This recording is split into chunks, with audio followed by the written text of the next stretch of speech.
What's going on, guys? All right. It's going to be a good night. I'm excited for tonight one. It's going to be a good show. All right. Let's go ahead and let's test our audio. If you guys are out there listening, let us know where you're listening from. Where you guys are at tonight. We got a few in the chat. If you guys could drop where you guys are listening from, share it. We're going to get ready to start this thing here in a minute. So I'm excited. How you doing? Don't hear nothing? Echoing. Still echoing? Yep.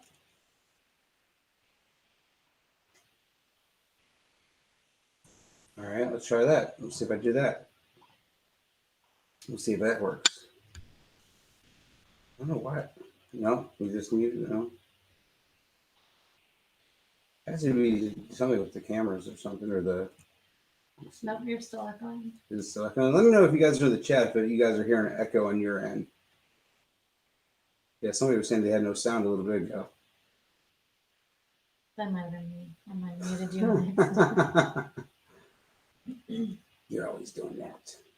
See anything? Yeah, you're coming through your camera. You're not coming through the audio for some reason. Oh, is it? Yeah. You guys, give us a minute. Let's try to work out these kinks.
All right, guys, hang tight. We're just kind of fixing some audio issues we have going on.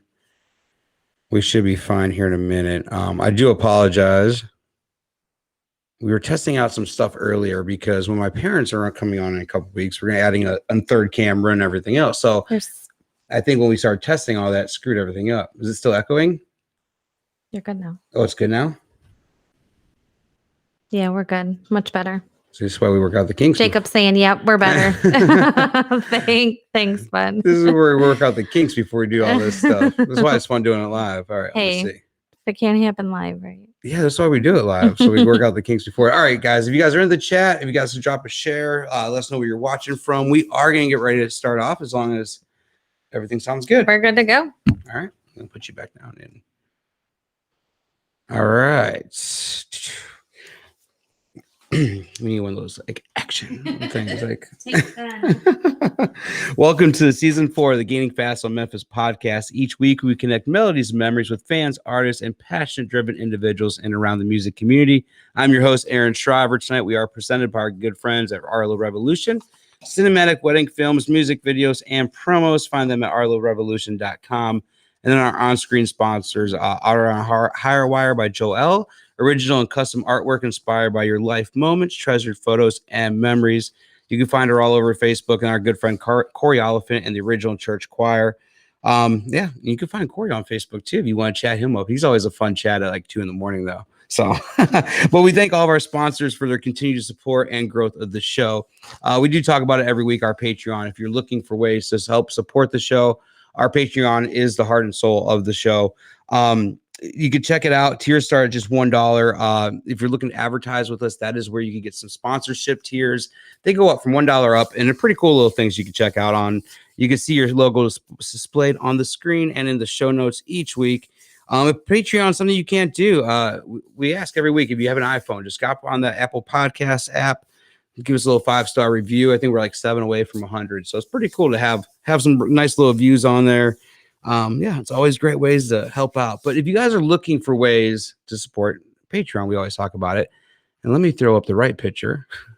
So this month we are having our little prize pack. We are giving away that Clayton Shea shirt, hat, and koozie, a Godfather shirt, a Smoke Train, which Godfather was on last week. Amazing, good time. Kristen Kelly key tags. There's always some fun stuff. So a bunch of stuff this week or this month in June. We do draw, 2-3 weeks, I think, for this one. So it's gonna be excited times. But and then tonight, if you guys are on the Patreon, we're gonna do a quick 2-song after show. Right after our show tonight. We did get a little late start, but we will be on there right afterwards. Again, just give us a few minutes and we'll be jumping on. All right, guys. So tonight, I'm going to tell you, I'm always going to be like, we have this guy coming on. He's really good. I mean it tonight. So I mean it every week. But this guy, I'm going to tell you, I've heard about him a couple years ago when he came to Nashville through Jonathan Singleton. And I finally got to see him a couple months ago when they did their takeover at Ray's Rowdy. And dude, everything I heard about this guy was phenomenal. So tonight we're going to go ahead and welcome in singer-songwriter Jacob Lutz. This North Carolina native has worked hard to get where he is today and shows no sign of slowing down. He signed with 58 Music, and Jacob has been grinding since the age of 11 when he first picked up those drumsticks. And tonight we're going to hear about his journey from the music-rich state of North Carolina all the way to Nashville. So we're going to go ahead and bring him on in right now.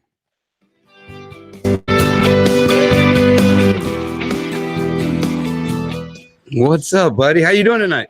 Good, man. How are you doing? Dude, I'm excited. I've been waiting for this one. We booked this one a few months ago, so I've been waiting to have you on, but just excited. Always having a North Carolina guy on. So, oh, yeah. I mean, come on now. I've started to meet a lot more people from North Carolina. Dude. That's a good thing. If Nashville's a music city, North Carolina's a music state because they're pumping out some artists over there, dude. I don't know what the hell you guys are putting in the water. It's crazy because like when I lived there, it kind of feels lonely, like, I mean, you come to Nashville and everybody you meet, you don't even really have to ask why you moved here. But yeah. I guess there was more people in North Carolina than I thought there was. So. Yeah, there's always, and there like lately, ever since I started this podcast, is like, I've had so many people from North Carolina on. It's just been unbelievable. So yeah. I'm a huge Eric Church guy, and that's probably why too. But absolutely, man. So, but let's go ahead and throw it all the way back. What part of North Carolina are you from? So I'm from a little town called Clayton, North Carolina. It's east of Raleigh, about 45 minutes. Okay. So pretty much, when I was going through high school, Scotty McCreery was the guy, and he's from Garner. So that's like 15 minutes just west, and then Raleigh's about 15 minutes past that. So I gotta look at my wife. Do you ever have those moments when you really feel old? Mm-hmm. Yeah, I just had one of those when he said Scotty McCreery was this guy in high school. Yeah. I remember watching him on Idol and stuff. It's like, whoa, back in the day. Yeah, it was wild, man. So what year were you going to high school? Just curious. So I graduated 2012. I was a year ahead. Nice. So I was done when I was 17 and went straight to work after that. Yeah, I gotta say, you seem like you've been pretty much grinding ever since you got out of high school and everything else. So you grew up around the church scene. Before that, do you remember your parents kind of around the house, like singing along to any songs that maybe weren't gospel, weren't church songs, or what was your first like real musical memory? Was it around church? It was definitely around church just because my parents were pastors. Mm-hmm. But my dad was a huge Billy Joel fan.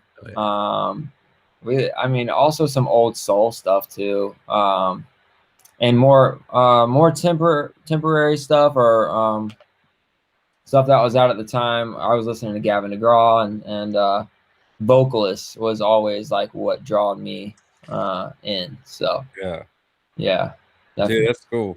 So what made you start drumming? That was your first real musical taste. Started drumming around age 11. What made you pick up those drumsticks, dude? I mean, my dad. Yeah, nice. My dad. Growing up, I just wanted to be my dad. I think every young man wants to just like be like his dad. So I would grow up, and my dad would be playing drums at our church, and I would just watch him and. Yeah, that's where I started. It just felt the most comfortable. I didn't want the spotlight on me sometimes I still don't even want the spotlight on me, but yeah, it just felt like a cool place to start, and I got to hit drums really hard, so that was fun. Yeah, well, I've talked to a few drummers too, and they always say it's kind of nice because they can take out their anger. There's like their frustration on those things. I can see that, dude. Like, I think we brought our youngest a drum set like when he was 2, and just like, hey, go at it, man. Have fun. Get the feel for it, dude. I don't know what you're gonna do or if you're gonna want to do it, but hey, yeah, it's a good place to start, man. I play guitar from a drummer mindset. I write songs from a drummer mindset, so I actually I recommend it if your kid's looking to start. I know it's loud, but they have electric drum sets now. So what Billy Joel song do you remember your dad just kind of walking around the house belting out? My favorite one is "She's Got Away." Yeah. But you know, "New York State of Mind," I love that song. "Piano Man," you know, that one's memorable. We didn't start the fire, dude. That was always my favorite. I love that. Yeah, man. And then you hear Uptown Girl, you're like, is that the same Billy Joel? Hell yeah. Yeah. All right, that's cool. Yeah, a little different vibe there. Hell yeah, man. So did you find kind of growing up in North Carolina and getting into music at a young age like that, did you find music being intimidating at all to you? Like having people like Luke Combs, Eric Church, and even I know you're a big James Taylor guy, and I know he wasn't born in North Carolina, but he moved there shortly after. So James, I'm a huge James Taylor fan. Fire and Rain was a song my dad played for me years ago, and it stuck with me. Absolutely. But were you intimidated at all getting into the music scene, or were you more inspired by having so much talent around you? Yeah. It was definitely, I guess when I was real young, I didn't really look at it as something that I thought I was going to do forever or anything like that. So I guess, and me being kind of a guy in the background as a drummer, I think that wasn't intimidating at all. But when I knew I was like passionate about it in high school, singing, that part of it, it's not exactly the cool thing. At least it wasn't at the school I was at for guys to be in chorus class or whatever in high school. It was cool to be, you know, a jock playing sports or whatever. So I didn't start singing really for people until after high school because of that reason. So I did get a little bit of a slow start on the songwriting, the singing part of it, just because it wasn't cool to fit in where I was. So yeah, definitely. That's cool, man. That's just cool because I mean, I asked somebody else, I forgot what other artist I had on, I asked the same question because I would just see like, I'm from Chicago, and we had a lot of like Smashing Pumpkins, Local H. Like I grew up in the 90s, so like those are all our 90 bands. And I had a couple buddies that they're like, "Oh man, I would love to be in bands and this and that." And they were really good. They were really intimidated because I remember like my senior year of high school, or junior year of high school, I was on the Disturbed street team. That was like the local phenom was Disturbed back then. Yeah. So I remember just handing cassette tapes out at local malls and everything. But like, we got bands like that, and I'm like, just use that as a stepping stone. I feel like use that as inspirational. If those guys did it, they're from my state. Totally. I did that too.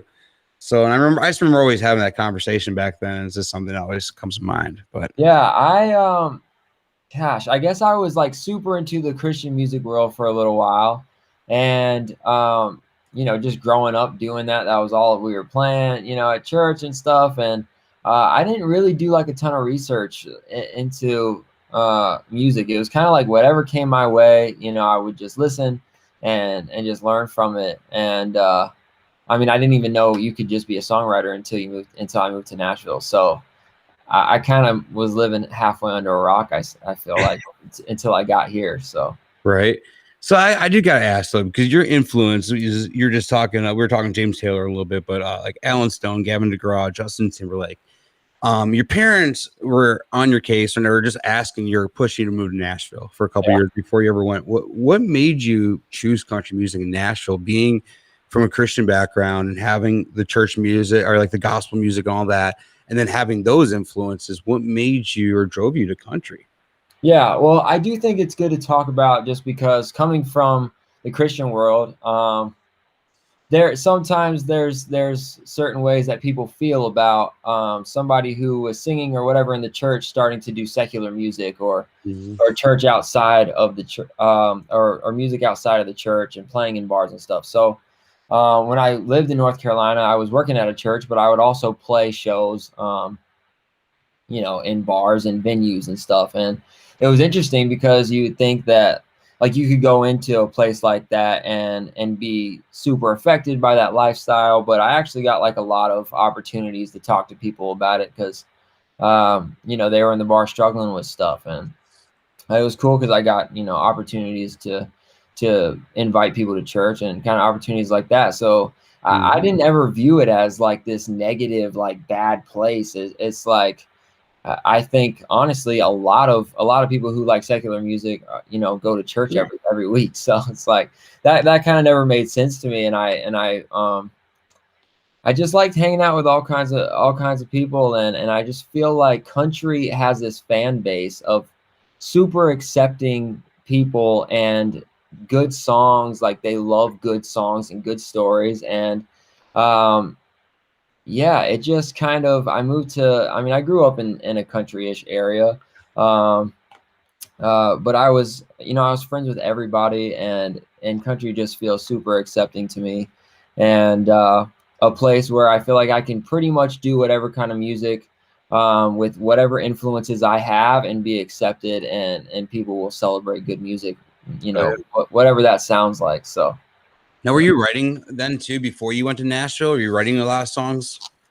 Not really. Like I said, I didn't really know that you could be just a songwriter until I got here. So before I was kind of just this artist, and I tell everybody that this sounds so silly when I say it, but I just figured artists would write down how they were feeling or what they were going through, and they would sing about it. And that is the case. But like, there's people who just are masters of telling those stories the way they do.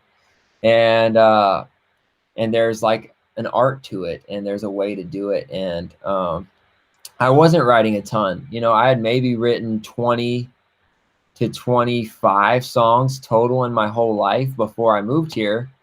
And, I've probably written like a couple hundred, in the last 2 years since I moved here. So it's a lot more, to say the least. That's what you hear, like people like church writing like 100 or so for one album and only like 13 make it. You're like, damn. But honestly, it's almost easy to do because there's some guys out there that write one per day. And it's just insane when you think about that in long run. So when you finally got before you got to Nashville, you met an interesting guy. You ended up meeting the drummer of Little Big Town.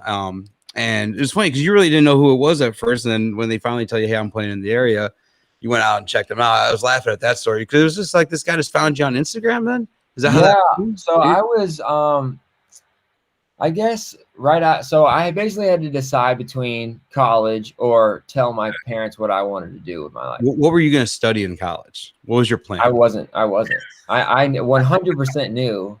I mean, I pretended, I'll take a year off. You know what everybody says ever who's not going to go to college.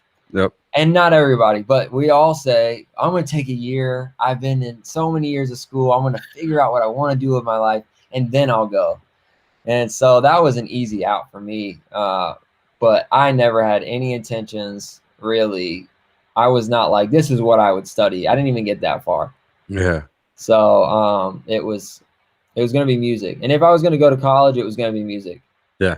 Yeah, 100%. Something in music, like music business or something, just kind of get you on the right path. Yep, just to learn about how to get into it. So yeah, you ended up meeting, was it Hubert Payne was his name? You ended up meeting him and checking him out. He got you down, and through him you met, interesting story. Skylar Anderson is an old guest or ex-guest of the show, I gotta say. Yeah. Phenomenal artist. If you guys ever around Broadway or anything, check to see if Skylar Anderson's playing. You'll just be blown away. This guy's phenomenal.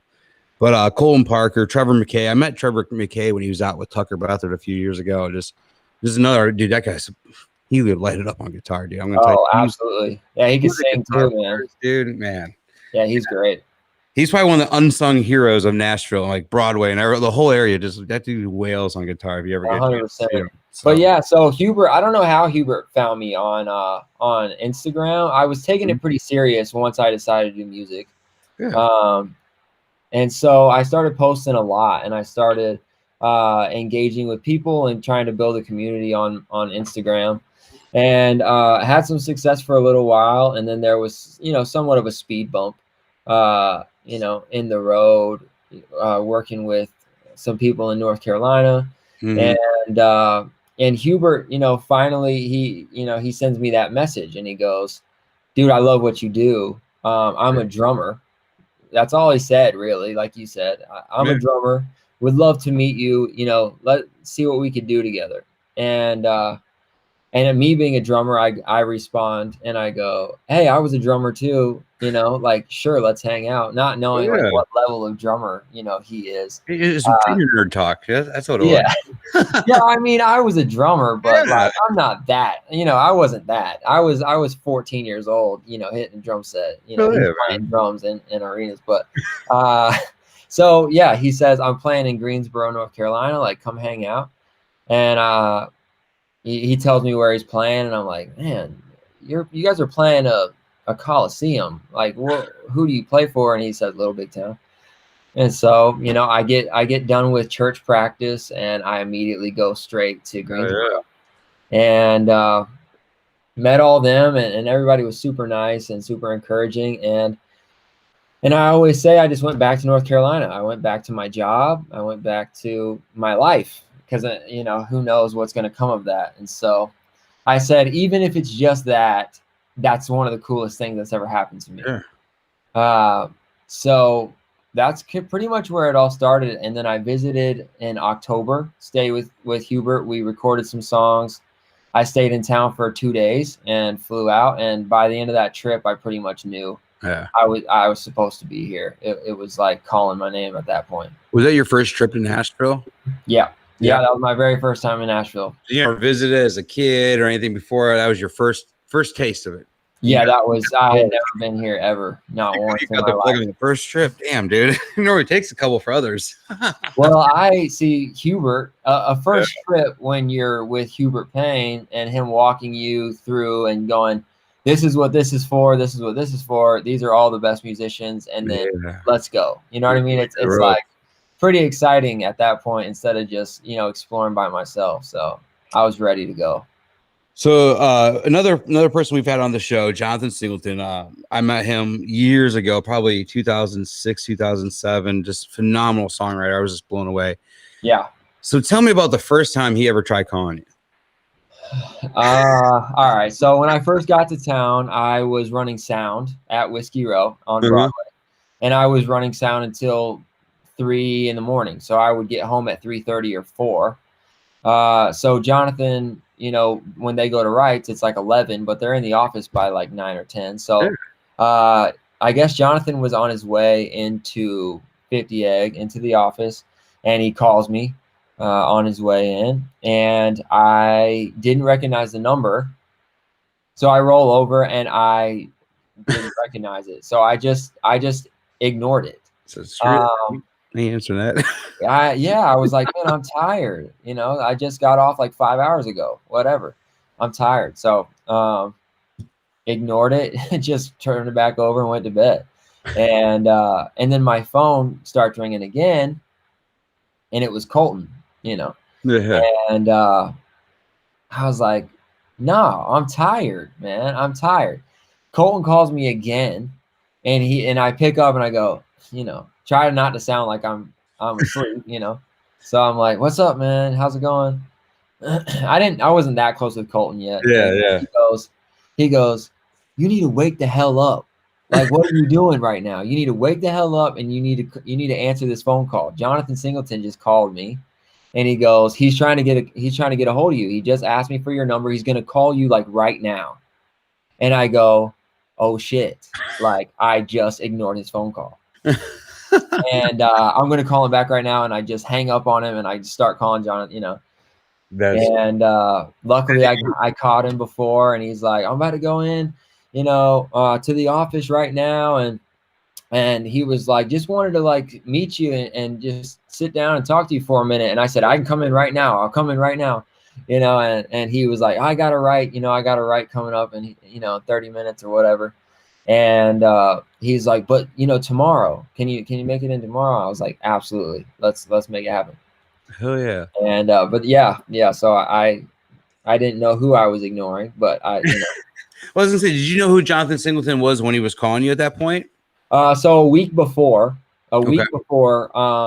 Colton and me had like sat down at this place called Bar Louie, and that's when he told me, hey, you know, there's this guy Jonathan Singleton. I think you guys would absolutely make some really cool stuff together. And he told me, you know, all of the stuff that Jonathan had been a part of and everything. And so basically a week before, I had found out who Jonathan was, and a week later he was calling me and just to do that, to make some music. So that's awesome. So your second co-write you ever had in Nashville ended up being Jonathan Singleton. What song did you guys write that day, and have you cut it yet? Because I guess I got to know that one too. That was a great song. So I walk in and I played probably 15 ideas. Like, it was him and Reed Isbell. All right. And so we sat down and he was like, "We'll play some ideas that you got." And I started pulling out every idea I ever had. The first one I pulled up was All I Ever Do, was a title called All I Ever Do. And it's like, I had my ex, you know, we always pull from our experiences, or at least I do. And she used to say, "You don't ever write songs about me." And I was like, the more that she wanted me to, for some reason, it was harder to do it. Yeah. And like, it just felt like it had to come naturally, which I've always wanted music to just be natural. But I had that idea of, she always wanted me to write a song about her, but you know, I could never. And now it's all I ever do. You know, like, once she was in the ex, they all came out pretty easy. Right. Yes. As soon as we weren't together anymore, it was all I was ever doing was writing songs about her. So it was just an interesting song idea, and I just ran that by them, and then of course, being the songwriters that they were, told me we could relate it to a whole bunch of things, not just writing songs. So yeah, it turned out great. We do have a demo of it. Nice. We haven't cut that song yet, I don't think. That'd be nice. Man, that song is a good song. I need to go back and listen to it. Hell yeah, dude! I'm glad we brought that up again. Yeah, because Singleton, I just loved it, his style, and it's what I like about Singleton, and also what I like about you and everybody that hasn't heard this guy yet. You'll hear in a little bit when he plays cult songs. Is just like, you could tell it's your song. Like, you can tell your influences, and they stick out heavily, but it's still Jacob Lutz's music. It's still your song. And you can hear that right away. And that's the same thing with Singleton. Then it could be Tyler Farr singing, or whoever it is singing one of his songs. I'm like, oh, that's Singleton that wrote that song. Like, I know it was him before I even look at the notes or whatever. So, but for you, like, you have a lot of soulfulness to your music, and I love that about it. And I think it comes from like North Carolina and being in the church and having all that background, and you bring something different to the table, and that's why it really kind of turned me on about like your music, your writing style. But dude, also you moved there in what, January 2019, and what, by February you were signed to 58? Was it like, was it like 30 days or something, or 20 days? Yeah, Jonathan called me. So my first night in town was January 8th, and then Jonathan called me on February 20th. So it was a little over a month, and then a week later they offered me at that point. Dude, that's awesome. That's just, he probably saw what everybody else saw and was like, all right, I can't let this kid go, man. I gotta snatch his ass up. Yeah, I have no idea what made him want to call me, but I really appreciate it, and it's been amazing ever since. I mean, honestly, if I just, from being an outsider looking in, is like just listening to your music and researching for the show, I hear a lot of like Singleton in your stuff, like his younger stuff. I really think he probably saw a younger version of himself in you in a way, and it's like, dude, I can't let this guy go on or go anywhere else. Somebody else would grab him if he didn't, because honestly, I think you probably would have been snatched up by somebody once you got going on, because you're already in there early. You had the people that you're connecting with, and just amazing connects down there. But Singleton knew what he was doing, dude. I'm glad he grabbed you, because honestly, yeah, I've heard now. Luckily, I've gotten to hear a lot of Jonathan's stuff, and even demos and all of that. And yes, there's a lot of similarities. I mean, why don't we just dance? Yeah. One of my favorite songs to cover. So, if you got to hear, it wasn't Singleton. It was one of his guys. I don't know if you probably met him, Sambo Coates.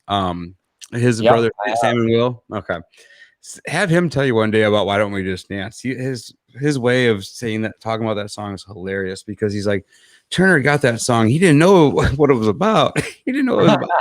He didn't know it was about screwing. Da, da, da. And it's the most funny as hell when he tells that story though. But oh god. But yeah, I definitely heard a lot of your stuff in Young Singleton. But listening to all those demos, have you heard anything that just stood out to you, like that you heard, like that he never cut or never put out? Because there's a couple, dude. I don't know if you've ever played them for you, but if not, I'll have to send them to you that he did years ago that just blow my mind still. Like this guy, the way this guy.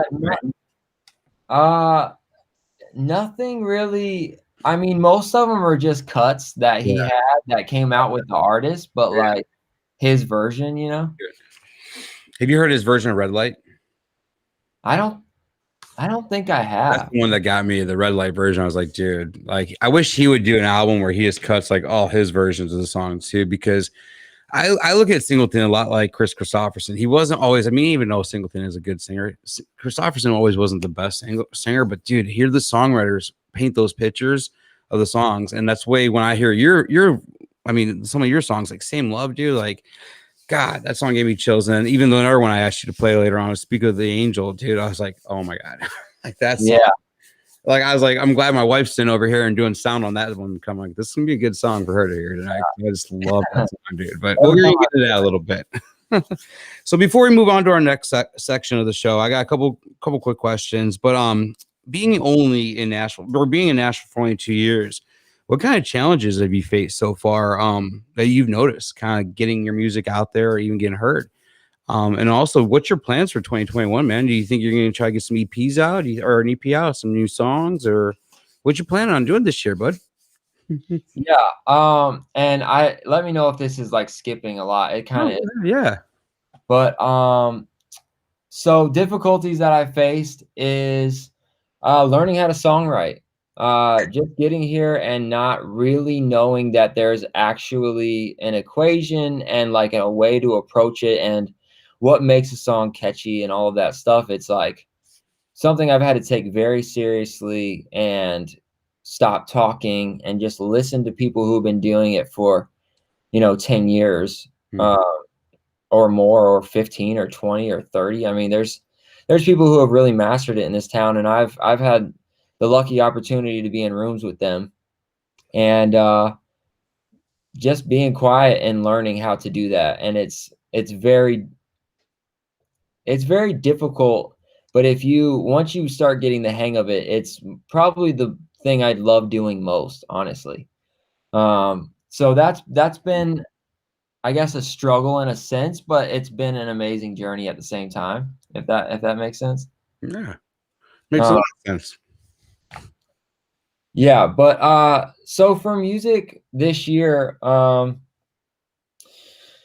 I'm working on stuff, and I'm thinking we're gonna go into the studio and maybe do 5 songs, and I don't know necessarily how those will come out. I'm definitely thinking about putting clips or band rehearsal practices on social media and having you guys decide, honestly, whatever song wins kind of on there that everybody's relating to. I think I'm going to start doing that. One of the few things that I've loved about to see that comes out of TikTok is pretty much the song that the people connect with the most is what goes out next. And I do think that is a winning strategy for connecting. Your career relies on TikTok now. It's like so odd. It's funny. I was looking at it earlier. I try to do some stuff on a lot of stuff on TikTok too, with the page here and everything. I was looking at your page, and your biggest video is you chopping wood. I'm like, this guy is over here singing songs, and his biggest video is him just chopping wood. As I read the comments, I was like, oh, this is fun. I know. I don't know what it was, what people thought was going to happen or what, but it worked. Dude, that's the best way to get on there. I mean, I just now noticed Brave Fulcher has a video where someone I think it was Jordan Rowe, put a snake in his truck, and it hit 1.1 million views. I'm like, I was just seeing that. That snake looks super real though. Dude, so it does. It's got me. I was like, oh shit. Yeah, it scared me. I was on video, man. It was wild. Yeah, I was like, oh my God, that's crazy. But I just saw that hit over 1 million. I was just like, so people, I mean, yeah, you got what was Priscilla Block, Trey Lewis, all these guys are just getting a little TikTok fame and they're being able to do big things for it, which is awesome. But so doing all that and being part of 58, I mean, honestly, tell me a little bit just about the family. We've had Rob Schneider on, we've had Singleton on, well, Kenton Bryan, Ashland Kraft, we've had the entire lineup on already, but it just feels like for me when I've talked to all you guys that it's just a close-knit family and it's just kind of just brothers and sisters getting along and writing some damn good songs over there. But for you, what is 58 for you? Yeah, it's I think it was a good fit for me because of how close everybody was. And when I first got there, there was only 4 people really, mostly involved. So it was really small company, and everybody who was involved was super talented, and they were good people. And so having trust issues really in the music industry with who I could work with, who I could trust, for me, almost the smaller, the better, as far as I know I can trust them. I get along with them really well. I will not mind coming into work every day and like having healthy competition with them, because that was also another great side of it was they pushed each other and talk a little shit and keep people humble. And there's just a lot of things that I love about it being more like a family than this big company. Not that there's anything wrong with that. It's just more my vibe. Oh man, I definitely love it. Everybody over there is just a hell of a great crew, and Singleton, man, dude, anything that guy touches just turns to gold every time. Yeah, he's awesome. Yeah, he's tough to keep up with. We're all, when I say healthy competition, I mean we write songs every day and then we come out and we play for tally and go, so how do we do? I was gonna say, she seems like the mama bear over there that kind of keeps everybody in line and everybody in check. So absolutely, everybody else can be pretty wild. Oh yeah, for sure. We couldn't do it without her. I think Ashland's gonna be up here in about 2 or 3 weeks playing Country Thunder, so I'll get to go see her again. So that'd be pretty fun. But she's gonna be huge this year, I think. I mean, she's amazing. I mean, this has that scratchy voice that's just gonna win everybody over, I think. You don't expect it from many female singers to have that rasp, and it's super soulful too. So I'm a big Ashland fan for sure. Oh yeah, dude. Well, I mean, it's a lot like your music, dude. I mean, a lot of soul in your music, so which I love. All right, we're gonna move on to our next segment. It's our pod deck segment. We're gonna take like 20 seconds and pay the bills real quick. Give me 1 second. This episode is powered by Pod Decks. Pod Decks are unique interview questions and episode starting prompts in the palm of your hand. So whether you're a new podcaster or existing broadcaster looking to grow your audience and have more meaningful conversations, you're going to want to check out Pod Decks. Now, if you want to get 10% off your order right now, you can go to poddex.com and type in coupon code. What's the code? Fast on Memphis. Yes, that's the code. Check out poddex.com. Take your podcast to the next level. All right, buddy. So Poddex is a nice little app that I have on my phone that kind of just gives you some off the wall questions, just some cool questions. And I was going through like the music interview ones today, and one of them that came up was if you could go back in time and give your 11-year-old self, so when you're grabbing those drumsticks, you're kind of looking at them for the first time. If you could give that kid a piece of advice right now, what would you be giving that kid? What would you be telling him? Be yourself. Don't be scared. It'll all work out if you just keep doing what you love. And bang the hell out of those drums. Yeah, exactly. All right, man. That's good. I mean, it's good, man. 'Cause I always think about that. Ever since you heard that Brad Paisley song back in the day, The Letter to Me, you're always just like, what would you tell yourself if you could write a letter? What would you, if I could go back to like my teal bedroom with the Metallica spray paint all over the walls, what could I tell myself in those days? Like, just to kind of keep myself on a better path, I guess, in life. So. Yeah, I mean, I just think for the most part, we think that everybody else is so focused on us and like judging us, and I just think everybody thinks that exact same way. So we're actually all focused on ourselves so much, and just be yourself, like be happy. It's not worth it. And if somebody doesn't like you for you being you, then you don't need them anyways. That's how I feel, because people on the planet. don't change yourself to please other people, dude, because you'll never please yourself. Amen. Never. So, all right. And your second one was who has mentored you or taught you the most about just being a musician, or where you're at in your career right now? Like, who's been like the biggest stepping stone mentor you've had? Oh man, yeah, that's a tough one. That's definitely a tough one. I've never learned more than from Tally and Jonathan, like sitting in the office, just when I don't have a write, or a lot early on when I first came around, we just hung out like so much. And I had so many questions, because I was so new to all of it. And I think we'll get him back on here in a second, guys. I saw our the connection bar was like dipping. I was like, ooh, ooh, ooh. All right, guys, hang tight. We will get him right back on. So, yeah, I see him pop up. We'll bring him back on. I'm gonna tell you, we're getting ready to get this guy to play a couple songs, and you can hear some good stuff. I think he realized he fell off. I'm sure. I'll bring you up for a few minutes. No, don't. Why?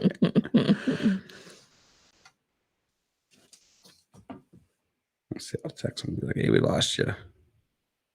He's probably going into this like 10-minute answer. Doesn't even know he's on.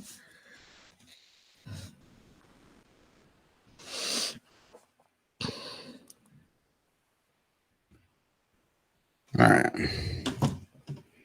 So, yeah, guys, we'll get him right back on here in a second. Hey, Karen. Thought we were going to have to get a replacement for her tonight, but she's doing pretty good over here. I'm trying to hang in Struggling, there. but you're good. Struggling, yeah.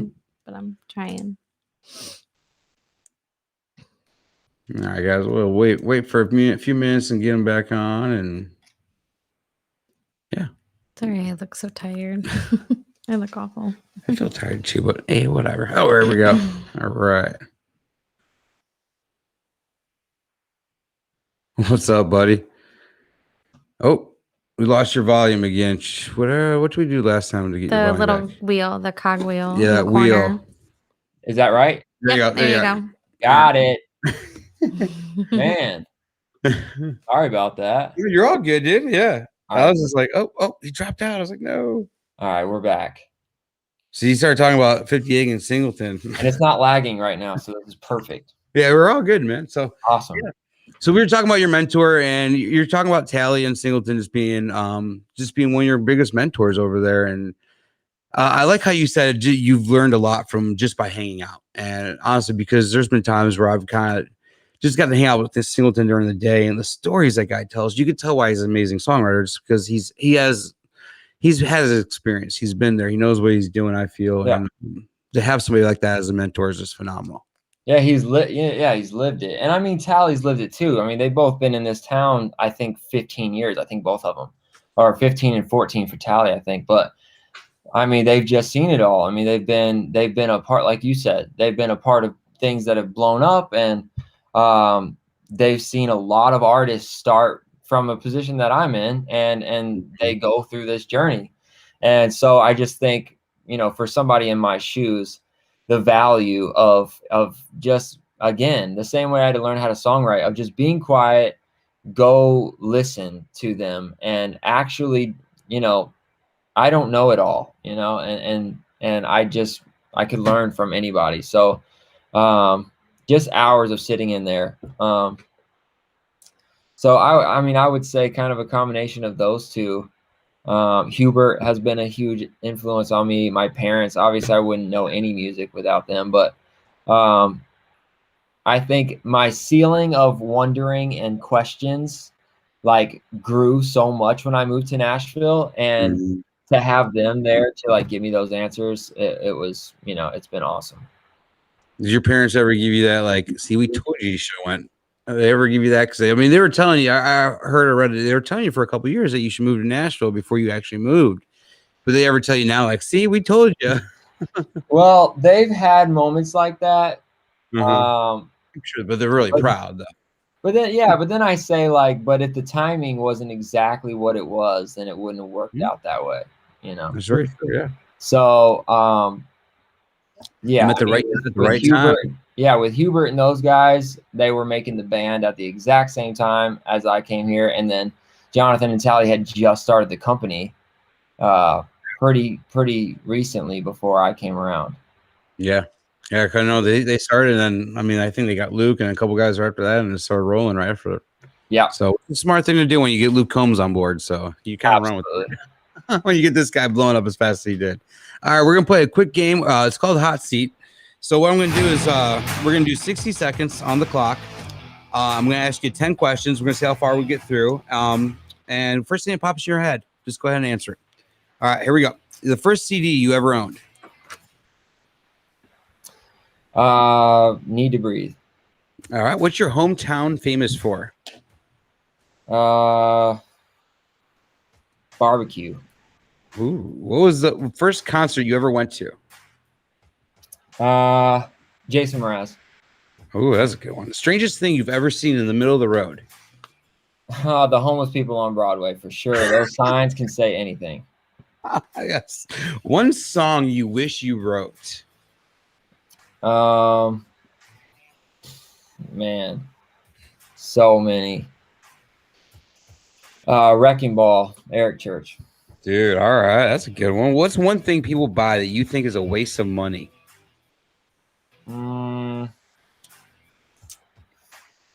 Gosh, that's a good question.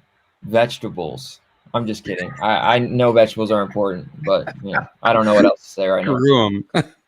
Rob Williford said video games. I was like, yeah, I can see that. All right. True. What's the cleanest? I can't talk tonight. The cleanest bathroom you ever found? Like if you've been out on the road trip, or just playing a show somewhere. Where's the cleanest bathroom you ever found? I think there was like a brand new Bojangles that was like really clean. It was like I don't think anybody had been in it. I think I was the first one. Oh yeah. What's the most annoying bill you have to pay?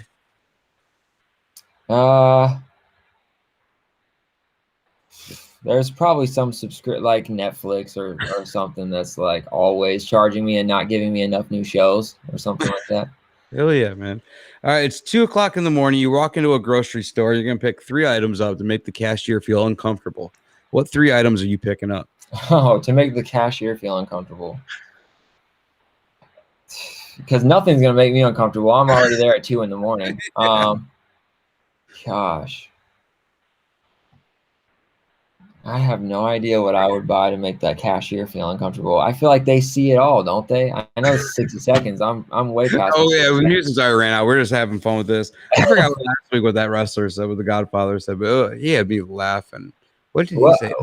I don't know. What are the best answers you've gotten for that question? I don't know. That's what I was trying to think. Like, what's some good ones? Yeah, you got. I think it was an eggplant and 2 tangerines. Eggplant and 2 tangerines. Okay.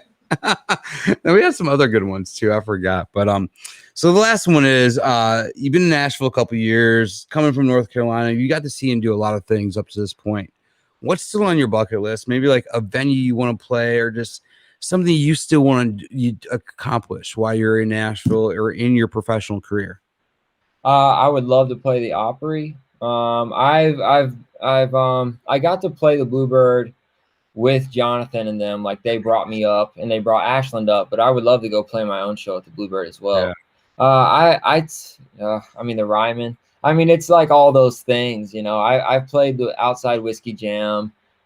Revival was really cool for me. Just like some of the writers rounds that are kind of a rite of passage, but now it would be that next level of those venues that every artist cannot wait to play, you know. That's cool, man. Yeah, it's cool. Like, I mean, because the artists look forward to playing like Whiskey Jam and Revival, and it's kind of like they always have those stepping stones where they want to get to eventually. So, and you're gonna get there, dude. I can already see it, dude.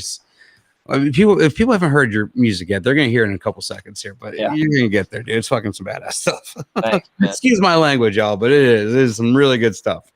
All right, man. So we're gonna get into the music portion. So the first song is your current single that's still out. It came out, was it February, I think, of this year? Yes, it did. Same Love. Tell me a little bit. Set this song up a little bit for us, man. So this song idea came from a text, actually. You call your boyfriend, girlfriend, significant other love, like as like a nickname. And so I think I just responded to a text, like I felt the same way about whatever she had just said. And so I said, same love, like, same. Yeah. And I had texted that like a ton of times before.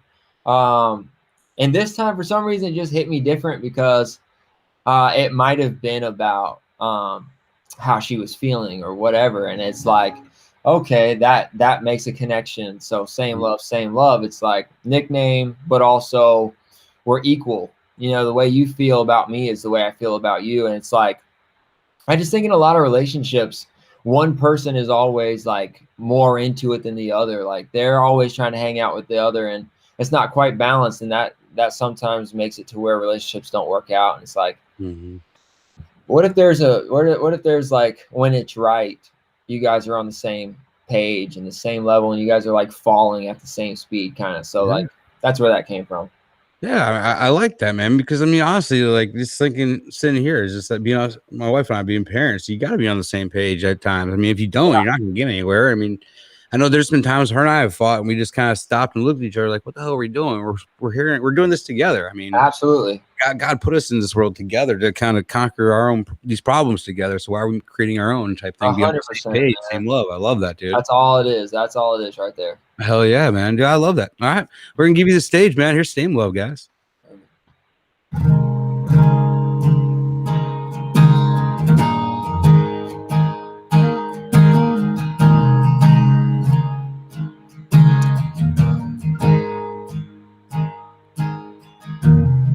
I ain't a stranger to goodbye. Know my fair share of farewells. I've had my heart broke a few times, had to break a few myself. I've seen some dead ends and wrong roads, but I wouldn't change what I went through. I've been stubborn, baby, God knows there's no one for me but you. Girl, we got the same love. What I feel for you, you feel for me. I know you feel the same way. We're on the same page, two hearts falling at the same speed. When our fingertips fit right like this, I can never get enough. To the end of all my days, love, 'cause I'll still feel the same love. Same love.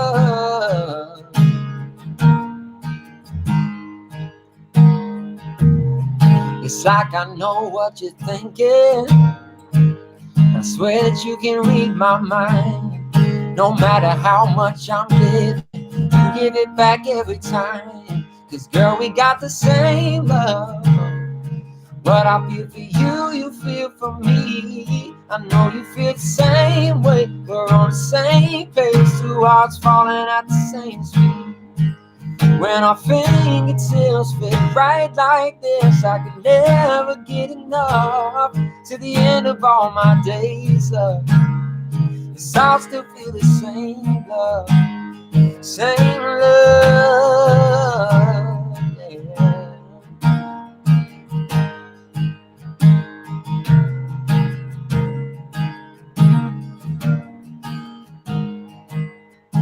This feeling that we found, don't come around every day, babe, I'ma say it out loud. This feeling that we found, it don't come around. Nothing's gonna change till they put me in the ground. And girl, we got the same love. What I feel for you, you feel for me. I know you feel the same way. We're on the same page, two hearts falling at the same speed. When our fingertips fit right like this, I can never get enough. To the end of all my days, love, I'll still feel the same love. Same love, yeah. Same love, yeah. And girl, we got the same love. Dude, I love how that, like, I became from a text message, man. Just looking at that and everything, like just putting that together, dude. That song gave me chills. I'm not gonna lie. Oh, thank you. You're listening to that, dude. Yeah, it was. It's definitely different. Like once you get into a songwriter mindset, you start looking at text, you look at billboards, you look at movies, commercials, like whatever you can to get a song idea. Anyway. Oh yeah, dude. I mean, they're everywhere. I mean, just that's why one guy, like I told somebody, I'm like, dude, I wish I could write a good song. I told him, he goes, you can just open your eyes. I was like, that's good. I mean, when you say it like that, he goes, just look around. I mean, he goes, I didn't think it could turn into a song, but then you hear the songs that like people like you don't ever touch or ever like just kind of like open up new doors and stuff. I don't know if you heard Clayton Shea. He was on a couple weeks ago. He had a song called "Sign Another Man" that just like you're like, dude, like people never think that way, and it's cool that you write songs and go down those paths. So. Right. Yeah. Absolutely. Yeah. Me and Clayton Shea, we just wrote not too long ago. Oh, nice, man. Yeah. Nice. Man, we got some mutual friends over here. Oh, yeah. We got. I mean, this town is not nearly as big. This industry is not nearly as big as people think it is. It's such a small industry when you look at it, and like this person.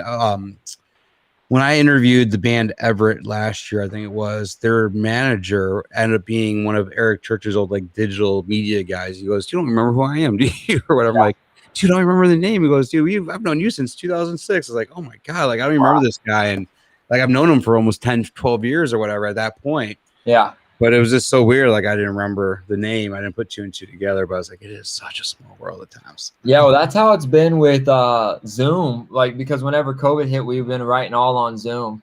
And I run into a couple guys where we go to write in person, or I see them at a publishing office or whatever, and I go, I think I know you. And we, it takes about 2 minutes to figure out, but it's like, we met on Zoom. We've only ever seen or talked to each other on the internet. So weird, dude. So weird. Here you are. You know what I mean? So weird to see, but man, I knew, like, honestly, I think this pandemic was in a way a good thing for songwriters, because you really got to explore different things and different outlets. And some of these songs that have came out of this pandemic so far that I've heard from artists big and small, it's just been phenomenal, dude. Cannot believe some of these songs. I knew we were gonna get some good music, and it's starting to hit. So absolutely. So tell me a little bit about "Speak of the Angel," man, because I heard this song. I think it was YouTube you had it on, or it might have been Instagram. One of the two I heard it on. Just a little bit I heard. I was like, holy crap, this song just got me. So I was, man, where was this song born? This was one of the earlier songs after I got signed.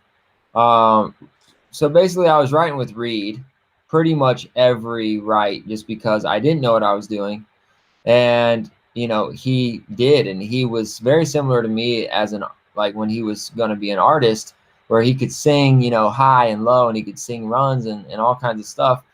And so they put me with him a lot, and then we started writing with Riley Thomas, and we just clicked really well, like us three. So we got in the room, and Riley says, I think me and Reed were like pretty late actually to this write. And Riley, is sitting in there and he's working on something when we get there, and he goes, guys, I kind of have this thing going, and it's called "Speak of the Angel." And it's coined off that term, "Speak of the Devil."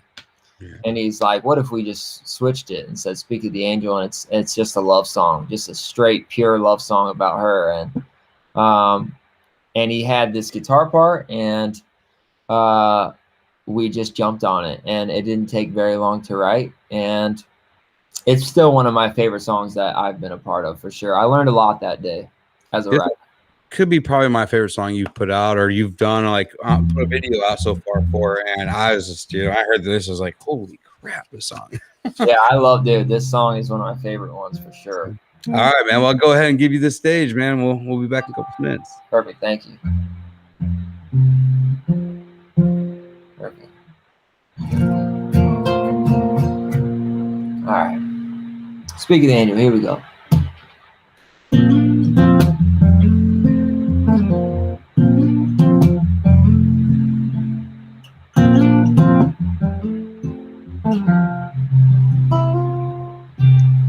I've been told it's out there, don't know what it's like.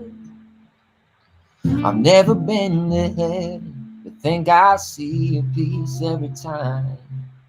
She takes down her halo, turns off those lights, crawls into bed and lays in my arms every night.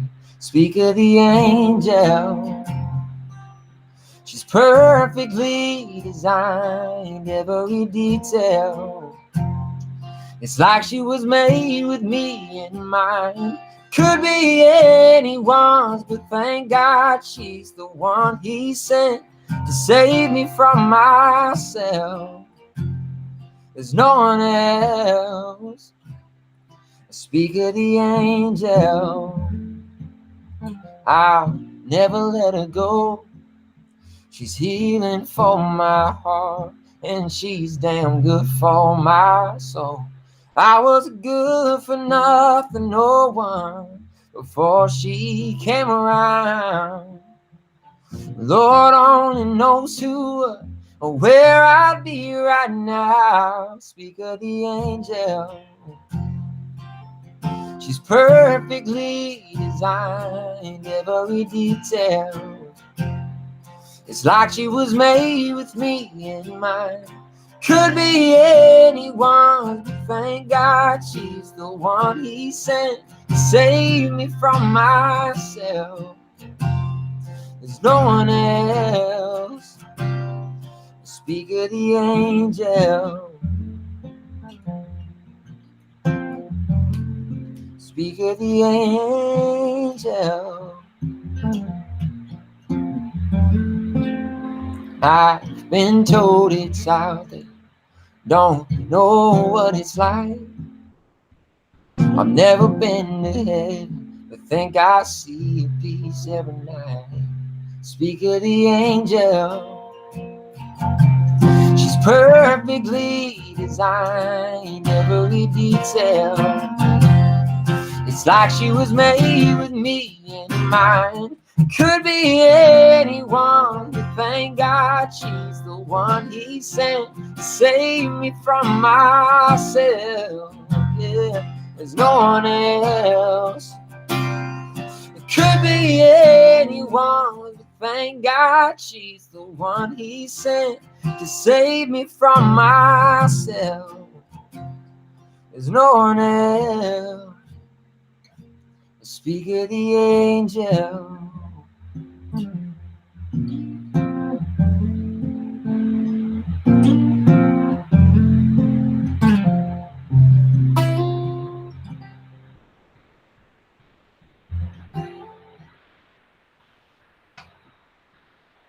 Dude, man, those lyrics and everything, that song. Whew, gosh, It's like don't use one too many words or one too little words, man. I like how you flipped it though, like how speak of the devil, speak of the angel. I love how that came out, man. Because you talk about how the angel was set here to save you and everything, and to work with you. I love that, man. And it's also like in the moment, and we realized this while we were writing it, was like when you normally say speak of the devil, it's like when you're talking about someone and they walk in, and it's like you're sitting here thinking these thoughts, and then in the song you go speak of the angel, and it's like you could imagine her walking in at that point, and it's like, oh, there she is. I love that. I love that though, because it gives you a different look at just like the whole songwriting process of it, and like how you guys took that. Yeah, absolutely. Dude, that's so cool.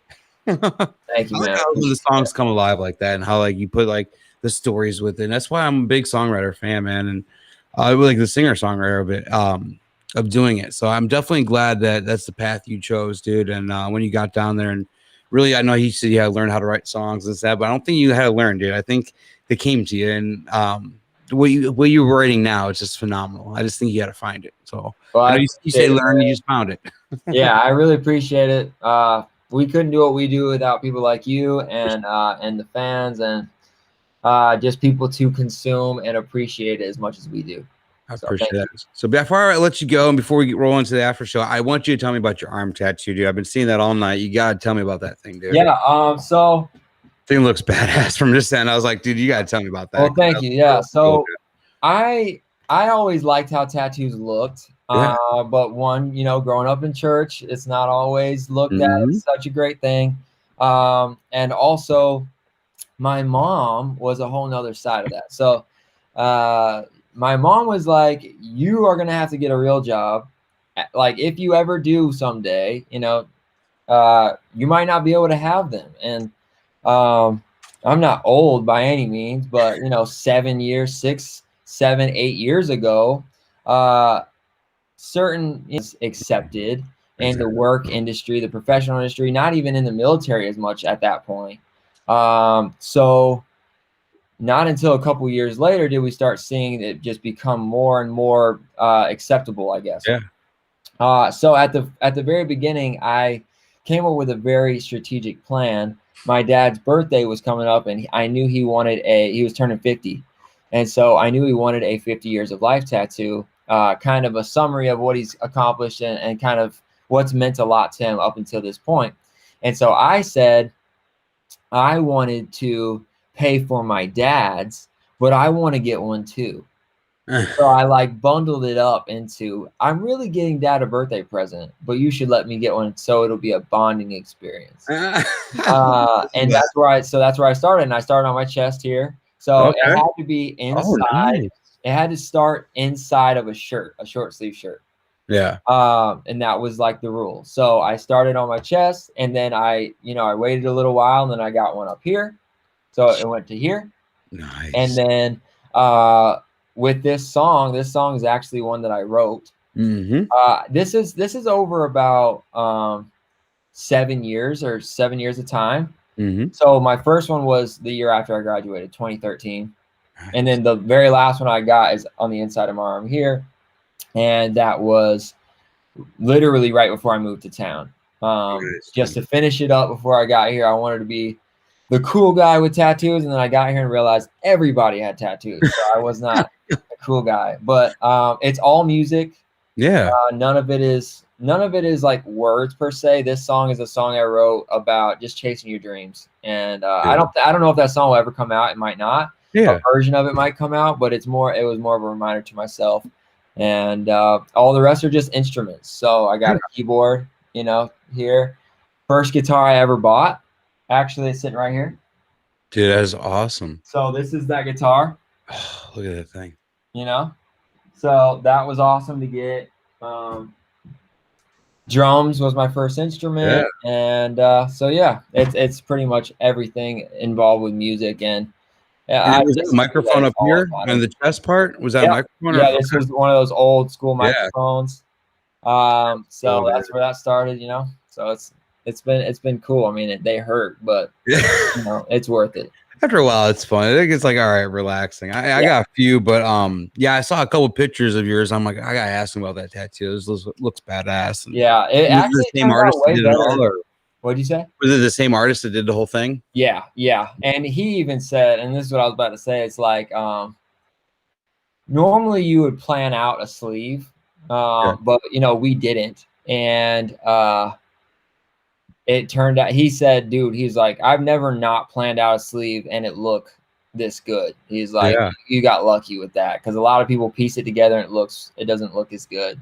That's what I'm thinking about. I got a bunch of random stuff on my arm. I want to start piecing it together. I'm like, but I don't know what I want to do. And actually, this lady at my work, she started doing the same thing because she had a bunch of randoms, but she started doing watercolors, like just different blotches of water. Yeah, that looks pretty cool. That is cool. Like, I can do right with that. I've seen that. I like that a lot. Yeah, so I was like, that looks pretty neat. But yeah, dude, I'm always curious about people's like first ink or just like tattoos they might have, because I figure tattoos are a story. If you're putting it on your body, it's definitely going to tell a story. Yeah. Well, some people even got a story of like, oh, it was a story more about how the night just went where it went, and we got tattoos that night. Yeah. There's certain stories where it's like, this means the world to me. But yeah, I got both of those. So yeah, absolutely, 100%. Yeah. I definitely got both of those. I think a couple of them have been covered up a few times, but hey, whatever. It's all good. Well, dude, thank you for spending so much time with us tonight. I'll give you a couple minutes, and then we'll jump back on the after show. Probably just take like 5 minutes and probably start that up again. Dude, absolutely. Thanks for having me. Dude, yeah, I was gonna say, any final words out for you, or anywhere? Oh, tell everybody where they can find you real quick. Social media, Instagram, everything is pretty much Jacob Lutz music. My website is Jacob Lutz. I guess Instagram is Jacob Lutz by itself, but if you type in Jacob Lutz music on any platform, you'll pretty much be able to find me. But yeah, dude, thank you so much. Like I said, we couldn't do what we do without you guys. So Appreciate it. Anytime, I would love to be on the show with y'all. I got something coming up in September. I'll holler at you. Okay, perfect. You might like it. So Yeah, I would love it. I haven't announced it yet. It's coming up in a couple of weeks. I'm gonna be announcing it, but Perfect. I got something going on, so I'll let you know about it. Right. Keep me up to date. All right, guys. So if you guys are looking for Jacob, definitely in the show notes up top, in the comments section, everything, you can find all the links to his website, his YouTube, Instagram, Facebook, everything's over there. Definitely check him out. Check out the YouTube page because you're gonna hear some phenomenal songs over there. And if you're in our Patreon group, he's gonna come back in a couple minutes. We're gonna do 2 more songs real quick before we let him go for the night. So yeah. All right, dude. We'll hang tight. I'm gonna let you go real quick, and then like 5 minutes or so, I'll give you a text and tell you when to hop back in. Perfect. All right, dude. We'll talk See you on the other side. All right. That was fun. Did you have fun? Yeah, it was a good. You're getting tired. Yeah. Can you tell? Let's say we're almost done. You know. No, that was a good show. I liked him a lot. You're what, 5 days after surgery, and you're making it through this show? Post up day 4. Day 4, 4 Yeah. days after surgery, after a major surgery. No, day 5. Today's day 5. I didn't say that was day 5. Yeah, it's Thursday. So, but you're looking good, hanging in there. I'm trying. That's good. Well, guys, I appreciate you guys hanging out. We were running a little late, but hey, it was fun. We're gonna bring him back in a couple of minutes here for the Patreon after show and sing a couple more songs. But thank you guys so much for joining us tonight on episode 88 with Jacob Lutz. God, I can't believe 88 episodes. Right, it's been crazy. I was thinking that actually at the beginning. I was like, "Holy crap, we're on 88." I know. It's a lot It'll of be shows. 2 years. Well, yeah, 2 years in September. So it'll be the 100th episode, Mhm. 2 years of the podcast, and our 10-year 10-year wedding anniversary. anniversary all in the same week. It's a lot. Be in Nashville that week. That's all I could say. You Be guys, there. Be square. yeah, if you guys are listening, September 7th, be in Nashville. Celebrate. It's gonna be fun. Come hang out with us. It's gonna be a good time. Hopefully next week or the week after, you guys will be able to hear and finally get all the details of what we've been hinting on and playing around with. But September 7th is a huge date for the podcast.